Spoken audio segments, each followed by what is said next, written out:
आप सभी को नमस्कार। आज मैं आप सभी के समक्ष एक कहानी लेकर आई हूँ कि पितृपक्ष में पितरों की कृपा पाने के लिए इस कहानी को जरूर सुने। एक समय की बात है, दो भाई बहन थे। दोनों का विवाह हो चुका था और दोनों के दो दो बेटे थे। बहन विधवा हो चुकी थी और अपने भाई के घर में रहती थी। इस बात से उसकी भाभी बहुत नाराज रहती थी। ऐसे ही पितृपक्ष आया तो भाई बोला, मैं पितरों के तर्पण और पिंडदान के लिए गंगा जी जा रहा हूँ। ऐसा कहकर वो गंगा जी के लिए चला गया। भाई के जाते ही भाभी ने बाहर खेत में ननंद और उसके बच्चों के लिए झोपड़ी डलवा दी। अपने बच्चों के साथ वह झोपड़ी में रहने लगी। सुबह शाम भाई के घर जाकर घर का सारा काम कराती थी। बदले में भाभी बचा खुचा खाने को उसे दे देती थी। जब भी वह भाभी के घर से आती तो आटा छानने वाला कपड़ा अपने साथ ले आती थी। घर आकर उस आटे में सने कपड़े को पानी में घोलकर चूल्हे पर चढ़ाकर पकाकर बच्चों को देती और कहती, खीर है, खा लो। ऐसे ही समय बीतने लगा। एक बार भाभी ने उसे एक कपड़ा ले जाते देख लिया तो बोली, बाई जी, आटा छानने का कपड़ा कहाँ ले जा रही हो? इसे यहीं छोड़कर जाया करो। उसने वैसा ही किया। उस दिन भाभी ने उसे बचा खुचा भोजन भी नहीं दिया और बोली, कल आपकी माँ का श्राद्ध है, बिना बुलाए तो बिल्कुल मत आना। हाँ, आंगन में लगा ये पीपल का पेड़ अगर अपनी जगह से हिले तो आ जाना। ये सुनकर वो बेहद दुखी हुई और रोती रोती अपने घर चली गई। घर पहुंची तो बच्चे बोले, माँ भूख लगी है, कुछ खाने को दे दो। वह बच्चों को बोली, बेटा, आज हम सबका उपवास है, भूखे ही सो जाओ। अगले ही दिन बच्चे बोले, मामी ने कहा था कि आज नानी का श्राद्ध है, तो चलो वहाँ चलते हैं। तो वह बोली, बेटा, मामी ने कहा था कि आंगन का पीपल का पेड़ अगर अपनी जगह से हिले तो आ जाना। तुम बताओ, कभी पेड़ हिलता है क्या? पत्ते हिलते हैं, टहनियाँ हिलती हैं, कभी पेड़ को हिलते देखा है? उसने बच्चों को समझाया कि बिना बुलाए नहीं जाना चाहिए। शाम हुई तो उसके भतीजे आए और बोले, बुआ, माँ ने भोजन भेजा है।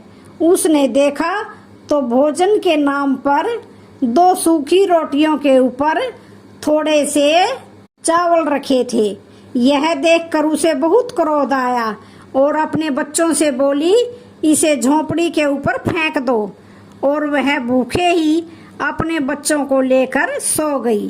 सारी रात गंगा माँ को याद करती रही और बोली, हे माँ, गंगा मेरे भाई की रक्षा करना, वो हमारी रक्षा करेगा। अगले दिन भाभी आई और बोली, बाई जी, कल तुम्हारे पिता का श्राद्ध है, बिना बुलाए मत आना, लेकिन आंगन का पीपल का पेड़ हिले तो आ जाना। अगले दिन भी वे भाभी के घर भोजन के लिए नहीं गई। शाम को फिर उसके भतीजे आए और 2 सूखी रोटियां चावल के साथ दे गए। उसने फिर वह रोटी और चावल झोपड़ी के ऊपर फिकवा दिए और भूखे ही बच्चों को लेकर सो गई और सारी रात रोती रही। माँ गंगा से प्रार्थना करती रही। इसी तरह पितृपक्ष के 16 दिन बीत गए। उसका भाई वापस आया तो उसने देखा उसके घर के आंगन में कीचड़ ही कीचड़ भरा है। वो अपनी पत्नी से पूछने लगा, ये कीचड़ कैसा है? मेरी बहन और भांजे कहाँ है?